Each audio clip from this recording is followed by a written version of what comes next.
ઓગસ્ટના કાર્યક્રમ થતો હોય તો એમાં ઉપસ્થિત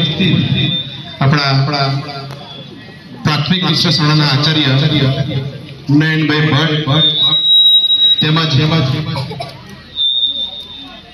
આપણા વિરેનભાઈ નવું મસ્ત સંગઠન લઈને આવ્યા છે એમની પણ સરસ મજાની કાર્યશૈલી હોય જય ભવાની ફાઉન્ડેશન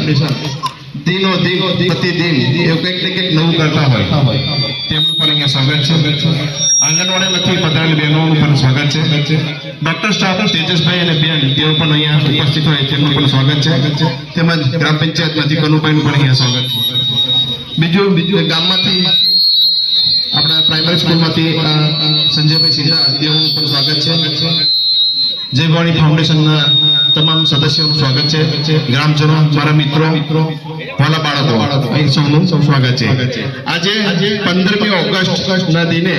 આપ સૌ આવ્યા તે બદલ આપનો ખૂબ આભાર વ્યક્ત કરું છું બીજું કે રોજે રોજ આપણે કંઈક દિન પ્રતિદિન કંઈક ને કંઈક નવું થતું હોય આજે નવું થઈ રહ્યું છે સમજો 15મી ઓગસ્ટ આજે કયો પર્વ ઉજવાય છે 89મો પર્વ ઉજવાય છે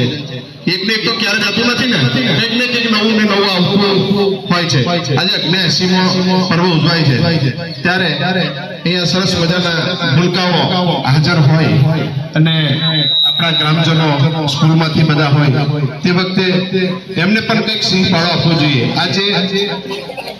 દરેક વ્યક્તિ બોલતું હોય છે અને કંઈક ને કંઈક આપણે કંઈક નવું જાણવા મળતું હોય છે તો હું આજે આપણા પ્રાઇમરી સ્કૂલના